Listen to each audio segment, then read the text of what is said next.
अस्सलाम वालेकुम स्टूडेंट्स, उम्मीद है आप सब खैरियत से होंगे। ग्रेविटेशन A2 के पार्ट 1 से स्टार्ट करते हैं हम। जाहिर बात है ये एक पार्ट में कवर नहीं हो सकेगा, चैप्टर लेंथी है।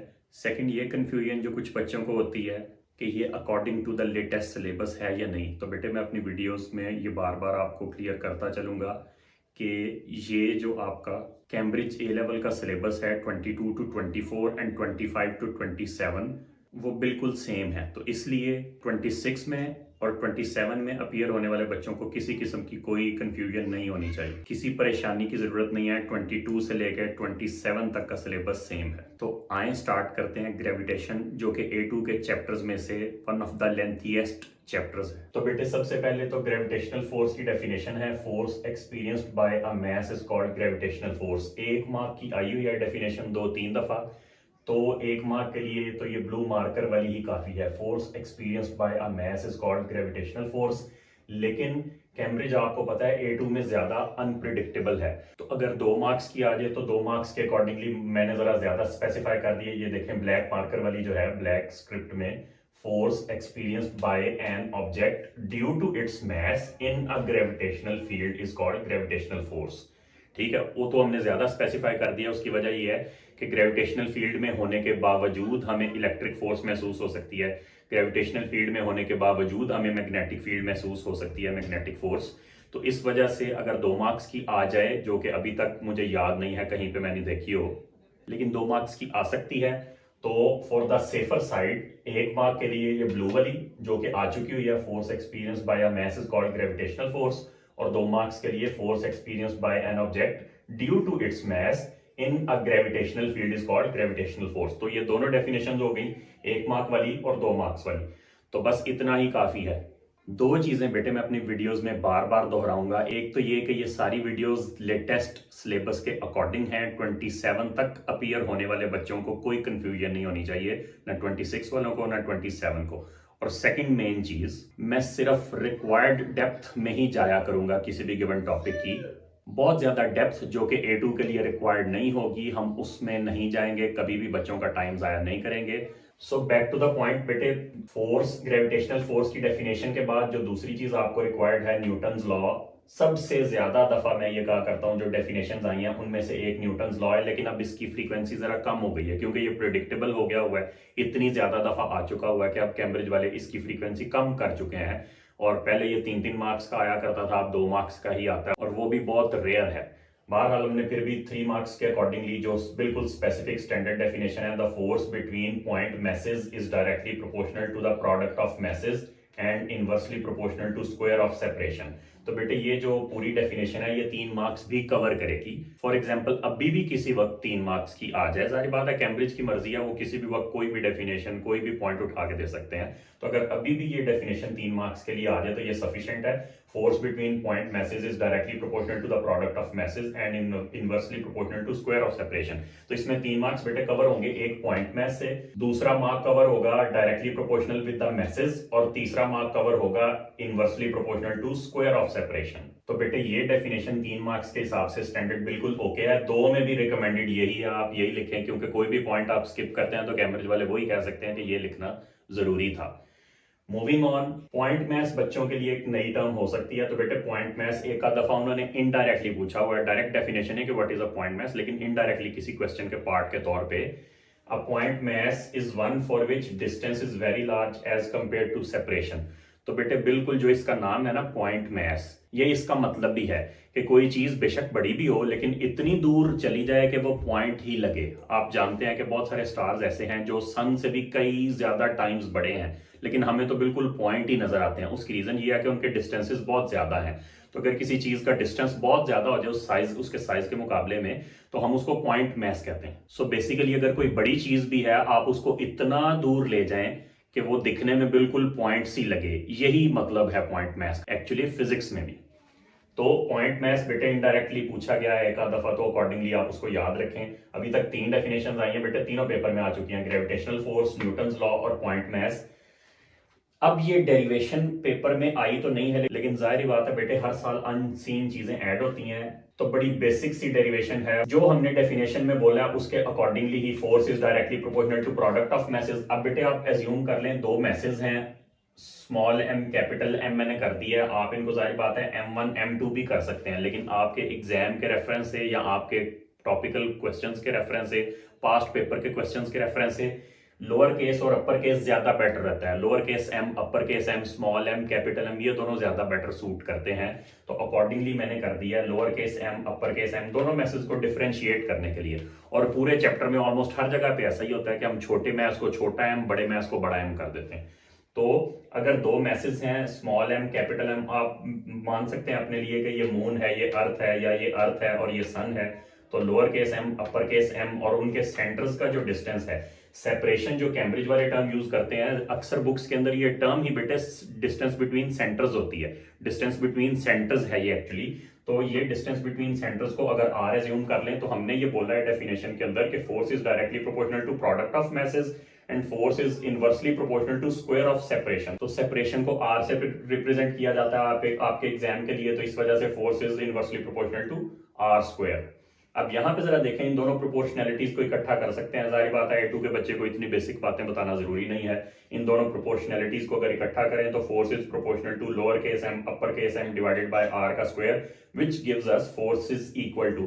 तो इक्वालिटी जब बेटे लाएंगे तो साथ एक प्रोपोर्शनैलिटी कांस्टेंट कैपिटल जी आ जाएगा। कैपिटल जी का वो पेपर में पूछ चुका हुआ है। कैपिटल जी को ग्रेविटेशनल कांस्टेंट, वैसे तो यूनिवर्सल ग्रेविटेशनल कांस्टेंट भी कहा जाता है, आप ग्रेविटेशनल कांस्टेंट कह दें, एक्सेप्टेबल है। तो where G is the gravitational constant, data sheet में इसकी वैल्यू गिवन है। डाटा शीट A2 के लिए बहुत ज्यादा यूजफुल है, ऑलमोस्ट सारे के सारे कांस्टेंट्स यूज होते हैं और इंपॉर्टेंट फॉर्मूलाज भी गिवन है। तो AS के अंदर तो डाटा शीट इतनी यूजफुल नहीं थी, जाहिर बात है यूज होती है, लेकिन A2 के लिए वो बहुत यूजफुल है। तो आपको बार बार उसको रेफर करना चाहिए जब भी आप एग्जाम में स्टक हों। तो यूनिवर्सल ग्रेविटेशनल कांस्टेंट है, डाटा शीट में वैल्यू गिवन है। अभी हम जब सैंपल क्वेश्चंस करेंगे तो क्वेश्चंस में यूज होगी। 6.67 10⁻⁻11 न्यूटन मीटर स्क्वायर पर केजी स्क्वायर इसकी वैल्यू है। डाटा शीट में गिवन है तो आपको याद करने की कोई जरूरत नहीं है। अब बेटे अगर इस फॉर्मूला को सामने रखें तो एक्चुअली दो ग्राफ्स बनते हैं, दोनों अभी तक पेपर में नहीं है, लेकिन बिल्कुल ऐसा ही इलेक्ट्रिक फोर्स का भी लॉ होगा और उसका ग्राफ भी बिल्कुल सिमिलर है। तो वो बेटे आ चुका हुआ है पेपर के अंदर, तो इसका मतलब है इसकी बारी भी आ सकती है।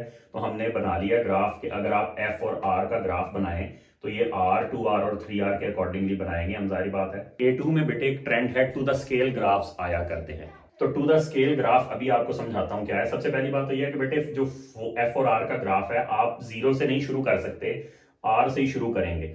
अगर उन्होंने यहाँ पे जीरो दिया है तो आप थोड़ी सी स्पेस छोड़ेंगे, R से स्टार्ट करेंगे, और हो सकता है वो दें यहाँ पे R, तो फिर तो ठीक है, फिर आप Y एक्सिस से स्टार्ट कर सकते हैं। लेकिन अगर उन्होंने यहाँ पे जीरो दिया हुआ है तो आप यहाँ से शुरू नहीं कर सकते। अब टू द स्केल ग्राफ का क्या मतलब है कि आपके पास R के ऊपर अगर फोर्स की कोई स्टैंडर्ड वैल्यू है F0, ये आपके सामने है, मैक्सिमम फोर्स भी आप कह सकते हैं, ठीक है। तो जाहिर बात है जैसे जैसे आप डिस्टेंस इंक्रीज करेंगे फोर्स को डिक्रीज होना चाहिए, लेकिन ऐसे नहीं कि आप इसको आर्बिट्रेरीली कम नहीं करेंगे। जब आप डिस्टेंस को डबल करेंगे तो R का स्क्वायर है, तो 2 का स्क्वायर 4 हो जाएगा, फोर्स को 4 टाइम्स डिक्रीज हो जाना चाहिए। इसी तरह से जब आप डिस्टेंस को ट्रिपल करेंगे तो फोर्स को 9 टाइम्स कम हो जाना चाहिए।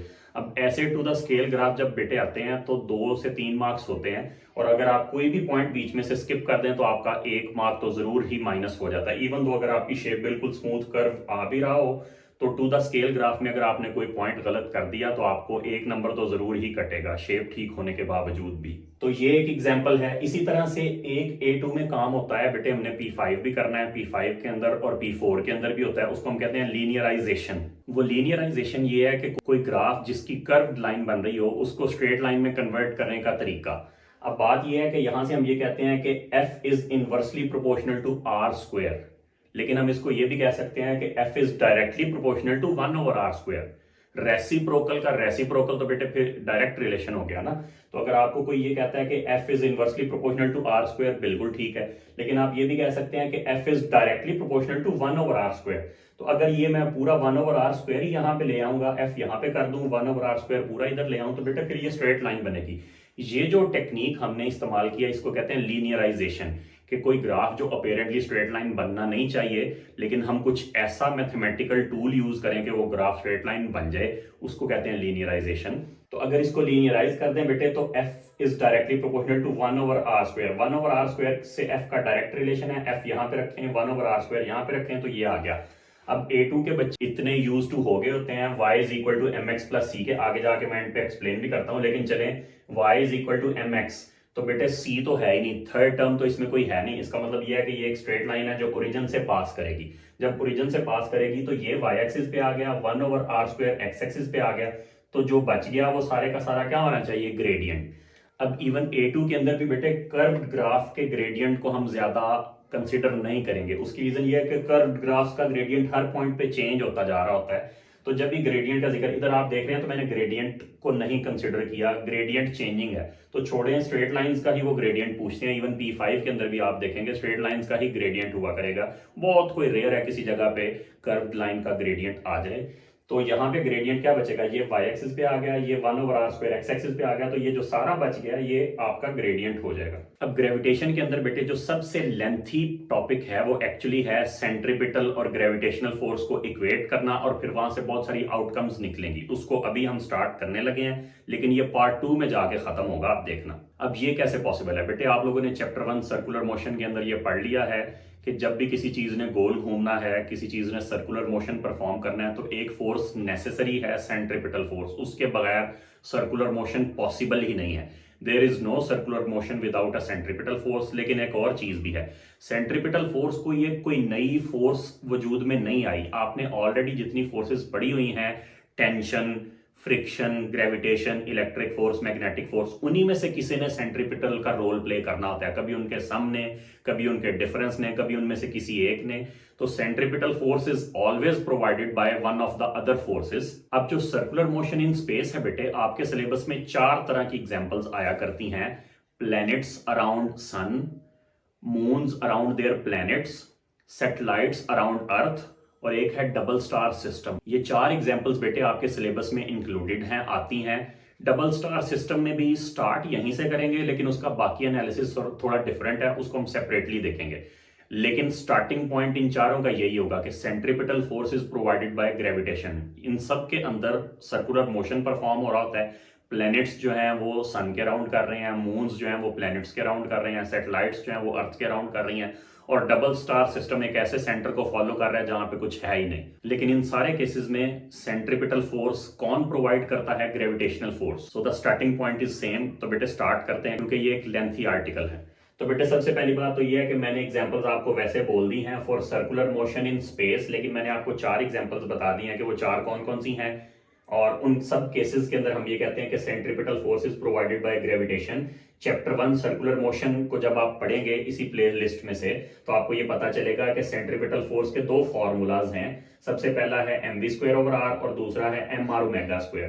ग्रेविटेशन का तो एक ही फॉर्मूला है, और gmm/r² ही है दोनों केसेस में। लेकिन सेंट्रीपिटल की 2 ऑप्शंस हैं, दोनों फॉर्मूलाज पेपर में मल्टीपल टाइम यूज हो चुके हैं, दोनों ही बेटे आते हैं, लेकिन ये वाला इसकी ज्यादा एप्लीकेशंस है। तो चलें इनकी एप्लीकेशंस देखते हैं। सबसे पहली बात यह है कि बेटे mr⍵² को gmm/r² के इक्वल किया। A2 है तो मैं कुछ चीजों को बिल्कुल बेसिक समझता हुआ बाईपास करता जाऊंगा, तेज भगाऊंगा ताकि आपका भी टाइम सेव हो। तो इसमें से आपको पता है लोअर केस m तो बेटे कैंसिल हो जाना है दोनों साइड पे। तो लोअर केस m जब कैंसिल हो जाता है तो यहाँ पे r² है, इधर आके मल्टीप्लाई हो जाएगा, r³ × ⍵² is equal to gm। तो ये बन गया एक फॉर्म, ये भी पेपर में आई हुई है, बल्कि इसको कैम्ब्रिज वालों ने कांस्टेंट कह दिया। जाहिर बात है, ये जो आपको बेटे नजर आ रही है ना, ये वाली राइट हैंड साइड, g भी कांस्टेंट है, m भी कांस्टेंट है, तो ये दोनों ओवरऑल कांस्टेंट हुए। r³ ⍵² is equal to constant ऐसे भी लिख सकते हैं, या फिर r³ is equal to gm/⍵²। तो ये ग्राफ बेटे है जो यहां से आपके पेपर में आया कि r³। इधर फिर हम क्या करने लगे हैं, लीनियराइजेशन। अब लीनियराइजेशन क्या है कि r is inversely proportional to r³ is inversely proportional to ⍵², but r³ is directly proportional to 1/⍵²। तो r³ अगर 1/⍵² के डायरेक्टली प्रोपोर्शनल है तो r³ को इधर रखा और 1/⍵² को x एक्सिस पे रखा। तो अब ये हो गया लीनियराइज, लीनियर ही बनेगा। अगर ये लीनियर बनेगा तो y एक्सिस पे ये आ गया, x एक्सिस पे ये आ गया, gm को किसके इक्वल होना चाहिए, ग्रेडियंट के। तो ये फिर ग्रेडियंट आ गया, ये पेपर में आ चुका हुआ है, यहां से मैस ऑफ द प्लैनेट निकलवाया था उन्होंने। उसके बाद बेटे यहीं से आगे चलें तो ओमेगा की जगह, ओमेगा आप लोगों ने चैप्टर 1 सर्कुलर मोशन में पढ़ लिया होगा, omega is equal to 2π/t। तो 2π/t का स्क्वायर किया। अब इसमें से भी एक स्टेप मैंने स्किप कर दिया है, A2 के बच्चों के लिए ये चीज मैटर नहीं करती। 2π जाहिर बात है 4π² हो जाएगा, इधर मल्टीप्लाई, इधर आके डिवाइड हो जाएगा। और टी स्क्वायर इधर डिवाइड है, इधर आके मल्टीप्लाई हो जाएगा। कॉन्स्टेंट्स को मैंने ब्रैकेट के अंदर रख दिया है। इन सारे कॉन्स्टेंट्स को भी जैसे यहाँ पे वो कॉन्स्टेंट लिख देता है, यहाँ पे भी कॉन्स्टेंट लिख देता है, तो R cube is equal to a constant into T square अगर कर दें तो फिर यहां से दोबारा कांस्टेंट खत्म करेंगे, प्रोपोर्शनैलिटी आएगी। केपलर्स लॉ है ये बेटे, इस फॉर्म में भी पेपर में आया हुआ है। ये सारी फॉर्म्स जितना कुछ अभी हम करते जा रहे हैं ये सब कुछ पेपर में से आ चुका हुआ है। ये वाली फॉर्म, इसको कांस्टेंट क्या है, फिर इसका ग्राफ ये भी आ गया हुआ है। R cube is equal to K T square भी बेटे आया हुआ है। R cube is directly proportional to T square भी आया हुआ है केपलर्स लॉ की फॉर्म में। तो इसका भी एक ग्राफ बन सकता है। यहां पे भी लीनियराइजेशन ही है बेटे बेसिकली। अगर आप सिर्फ आर और टी का ग्राफ बनाए ना तो ये दोबारा कर्व बनेगा सिर्फ आर और टी का, लेकिन हम पूरा R cube as it is और T square as it is यहाँ पे पुट करते हैं, फिर ये स्ट्रेट लाइन बनती है। तो फिर ग्रेडियंट क्या आना चाहिए, अगर आर क्यूब और टी स्क्वायर इसको वाई एक्सिस पे रखते हैं, इसको एक्स एक्सिस पे, तो ये सारे का सारा क्या हो जाएगा, gradient Y is equal to M X, और सी है ही नहीं। अगर सी नहीं है तो ये लाइन ओरिजिन से गुजरेगी, इसका वाई इंटरसेप्ट 0 है, तो इसने ओरिजिन से पास करना है। यहां से आप जरा देखें, r1 ओवर r2 का cube is equal to t1 over t2 का स्क्वायर। लेकिन ये याद रखना है बेटे, ये तभी लगेगा जब कोई दो चीजें किसी एक को ही ऑर्बिट कर रही हों। जैसे फॉर एग्जांपल जमीन और जुपिटर, कोई भी दो प्लैनेट्स या कोई भी दो मून्स जो किसी एक ही प्लैनेट को ऑर्बिट कर रहे हैं। Two objects orbiting around same planet और सेम ऑब्जेक्ट और सेम मैथ जो भी है, same star. Like for example orbital radius. अब ये आपने याद रखना है बेटे, पूरे ग्रेविटेशन के चैप्टर में हमेशा स्टैंडर्ड ऑर्बिटल रेडियस है। ऑब्जेक्ट का रेडियस इतना इंपॉर्टेंट नहीं है जितना ऑर्बिट का रेडियस है। तो orbital radius of earth divided by orbital radius of Jupiter is equal to orbital time period of earth divided by orbital time period of Jupiter. इस तरह से ये वाली फॉर्म बनेगी, यहाँ पे क्यूब और यहाँ पे स्क्वायर। ये पेपर में यूज हो चुका हूं, मैं आपको बता रहा हूँ ना साथ साथ। ये बेटे सारी फॉर्म्स पेपर में आ चुकी हैं, ये वाली ग्राफ, ये वाली फॉर्म, ये वाली फॉर्म, ये वाली, ये सब पेपर में आ चुका हुआ है। अब नेक्स्ट जरा देखें बेटे, तो ये कांस्टेंट्स वापस दूसरी तरफ ले जाएं। अगर ये कांस्टेंट्स वापस दूसरी तरफ ले जाएं तो A2 के बच्चों के लिए फिर ये एक स्टेप स्किप हो गया। मेरा नहीं ख्याल आप लोगों को कोई इशू होगा। 4 पाई स्क्वायर उधर जाके मल्टीप्लाई हो जाएगा, जीएम उधर जाके डिवाइड हो जाएगा। T square is equal to 4 pi square divided by GM into R का क्यूब, और इस सारे को इस दफा सी कह दें, के भी दोबारा कह सकते हैं, कोई इशू नहीं है। ये दोनों फॉर्म में पेपर में आ चुका हुआ है, इस फॉर्म में भी आया, इस फॉर्म में भी आया। अब इन दोनों का मतलब बेटे डिफरेंट है, क्योंकि बाय डिफॉल्ट हमारी सेंस बन गई है मैथमेटिक्स में कि हम constant of proportionality right side पे लगाया करते हैं। तो राइट साइड पे अगर कांस्टेंट ऑफ प्रोपोर्शनैलिटी है तो वो इधर था आर क्यूब के साथ आएगा, इधर था तो टी स्क्वायर के साथ आएगा। Constant of proportionality different side पे चला गया और रेसिप्रोकल हो गया दोनों। यहाँ पे जीएम ओवर 4 पाई स्क्वायर है, तो यहाँ पे क्या हो गया, 4 पाई स्क्वायर ओवर जीएम। दोनों फॉर्म में पेपर में आ चुका हुआ है। और T square is directly proportional to R cube, और इस दफा सी क्या होगा, 4 पाई स्क्वायर ओवर जीएम।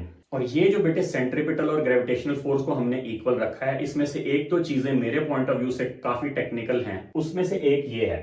अब यहां पे जरा देखें, T square was directly proportional to R cube, या यहीं से ये यहां से जरा वापस आए, ये दोनों को जरा रिलेट करें। तो T square was equal to 4 pi square over GM, और इसका साथ क्यूब था। अगर हमने इस क्यूब को खत्म करना है तो जारी बात है बेटे पूरी इक्वेशन का क्यूब रूट करना पड़ेगा। पूरी इक्वेशन का क्यूब रूट कर दें तो बेटे ये क्यूब खत्म हो गया, ये दोनों रिलेट हो रहे हैं। ये दोनों अगर रिलेट करें तो पूरी इक्वेशन का क्यूब रूट कर दिया। आर क्यूब का क्यूब रूट, वो तो क्यूब रूट खत्म हो गया, इसका क्यूब रूट आ गया, ये देखें क्यूब रूट, और इसकी पावर 2/3। आप लोग जानते ही होंगे, A2 के बच्चों को इतनी छोटी चीजों पर इशू नहीं होता कि स्क्वायर रूट का मतलब 1/2 पावर होता है और क्यूब रूट का मतलब 1/3, फोर्थ रूट हो तो 1/4 सो ऑन। तो ये जब आपने क्यूब रूट किया इस इक्वेशन का, ये क्यूब खत्म हो गया, इसकी पावर 2/3 हो जाएगी और इसका क्यूब रूट आ जाएगा, वही मैंने किया। अब इसमें एक और चीज आपने बेटे याद रखनी है कि ग्रेविटेशन के चैप्टर में जब भी कभी आपको जरूरत पड़े तो आप लोअर केस आर की जगह upper case R plus H लिख सकते हैं।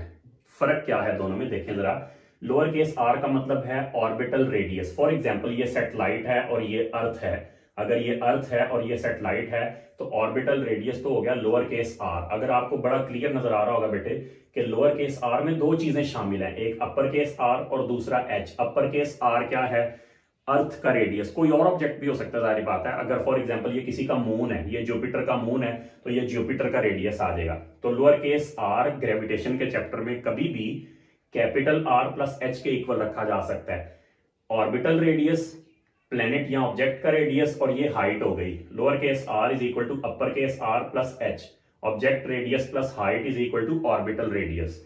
तो यही काम यहां पे हम कर सकते हैं बेटे, और ये किया कैम्ब्रिज वालों ने। इसकी जगह कैपिटल आर प्लस एच लिखा, और उसके बाद जरा देखें तो ये क्योंकि दोनों से मल्टीप्लाई होगा तो GM 4 pi square over GM का cube root into H, 4 pi square over GM का क्यूब रूट इंटू आर। अब बेटे ये दोबारा स्ट्रेट लाइन बन गई है, स्ट्रेट लाइन इसको हम लीनियराइज करने लगे हैं। कैसे भला?